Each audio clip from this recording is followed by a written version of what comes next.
Nyssa, kaléidoscope des impressions. Bienvenue, nous vous invitons sur les terres de l'ancien duché de Nyssa. La ville de Nyssa, nommée Rome silésienne, avec ses alentours, est un lieu idéal de repos qui attire de nombreux touristes par ses attractions et par la beauté de son paysage. De splendides parcs de nature créent des conditions parfaites pour le loisir et le repos en contact direct avec la nature. De nombreux monuments attirent tous ceux qui aiment l'histoire, les enthousiastes de l'art militaire, les rechercheurs des légendes et des mythes et les aventuriers.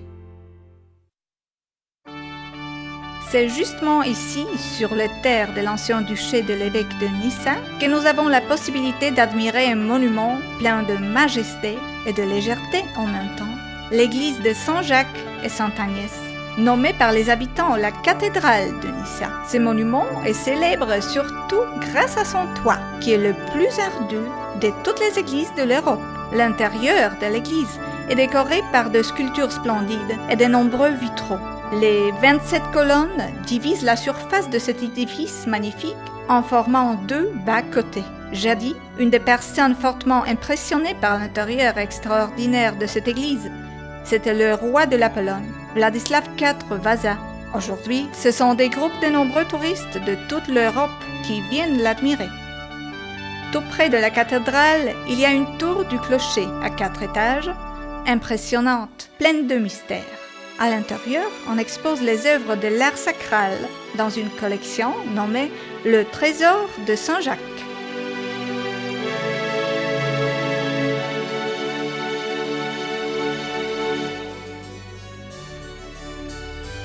L'église baroque de l'ordre du Saint-Sépulcre de Jérusalem est le symbole de la richesse et de l'importance de la ville. Son intérieur magnifique est décoré par un chef-d'œuvre de polychromie illusionniste créé par les frères Schaeffer, deux artistes qui sont venus à Nyssa de Monaco.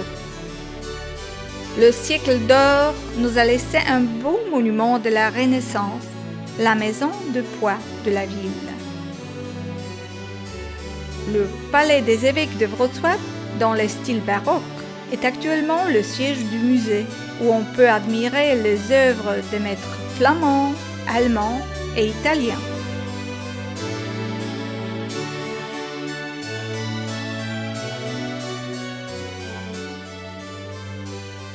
Dans le bâtiment de l'ancien collège des Jésuites et actuellement du lycée nommé Carolinum, c'est le prochain roi de la Pologne, Michel Korybut-Wiśniewiecki, qui a pris son éducation.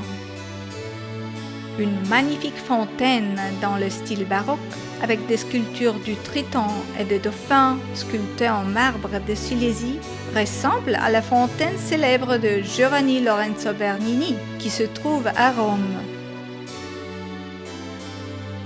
L'ancien puits de ville en marbre, couvert par des grilles en fer, richement décorées, c'est un chef-d'œuvre de l'art décoratif.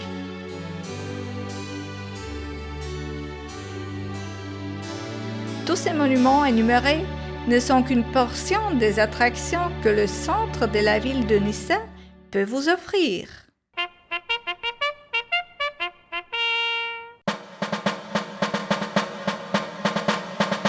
Une des plus intéressantes attractions de la ville de Nyssa est le système de fortification qui entoure la ville. Le grand roi prussien, Frédéric II, en se rendant compte des valeurs stratégiques du placement de la ville, a pris la décision de réadapter les fortifications existantes déjà et de transformer la ville en forteresse. L'armée napoléonienne, pendant 114 jours, a siégé la ville, ce qui prouve que c'était l'exemple des fortifications imprenables, très modernes, des constructions qui se placent parmi les meilleures de ce type en Europe.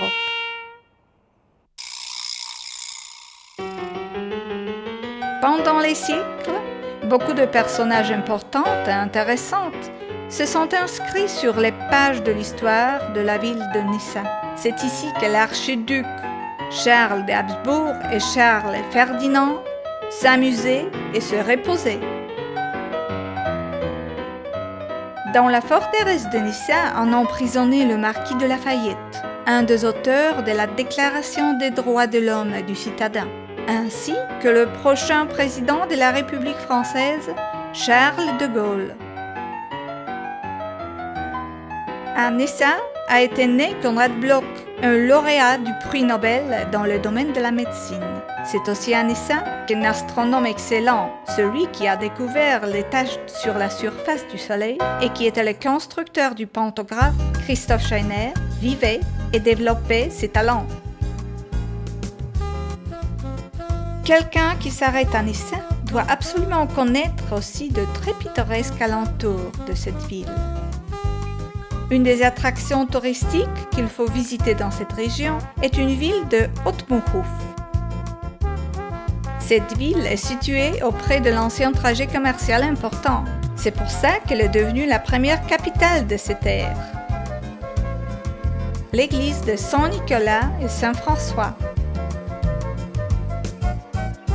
Une citadelle énorme qui règne sur la ville était jadis la résidence et le trésor des évêques de Wrocław.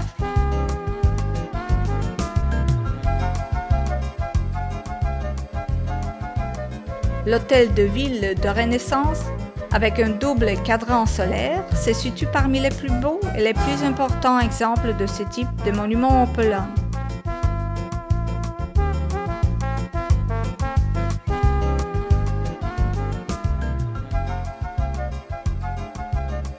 Paczków, nommé Carcassonne polonais, en charme par la richesse de son architecture.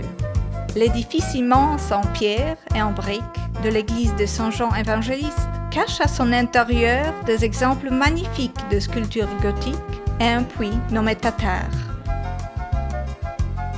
L'hôtel de ville de Renaissance, ainsi que des murailles qui entourent la ville, peuvent plaire à tous les amateurs de l'histoire.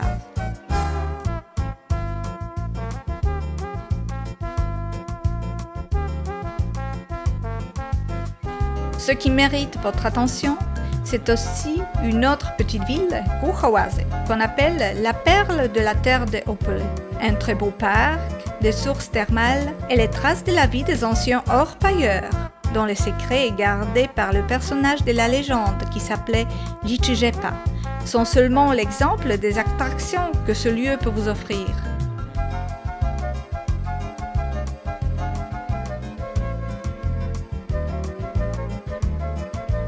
Le château de Moszna, avec son parc, fascine par leur grandeur et la finisie. De nombreuses tours et sculptures qui décorent le château, ainsi que le parc plein de canaux et de ponts, créent ensemble un lieu pittoresque et inoubliable.